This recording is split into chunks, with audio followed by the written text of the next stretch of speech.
В Якутске открыли Центр цифровизации языкового и культурного наследия народов Якутии на базе Национальной библиотеки республики. Открытие центра включено в план основных мероприятий празднования столетия и знаменует собой новый исторический этап в развитии Центральной библиотеки региона. В торжественном открытии центра приняли участие председатель правительства республики Андрей Тарасенко, руководитель управления по вопросам развития языков администрации, главы и правительства Рима Жиркова, а также Министерство культуры республики, писатели, языковеды и журналисты. Ключевыми направлениями Центра цифровизации являются цифровые проекты по сохранению культурного и языкового наследия республики.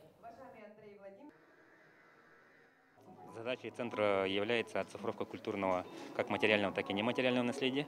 Закуплено оборудование, специализированные сканера, которые могут сканировать и из плоских объектов, трехмерные объекты, как и достаточно большого размера, такие малогабаритные. Также есть оборудование для оцифровки звука, как с грампластинок, так и с голоса. Кроме этого, еще приобретено компьютерное оборудование, и помещение центра проведен текущий ремонт.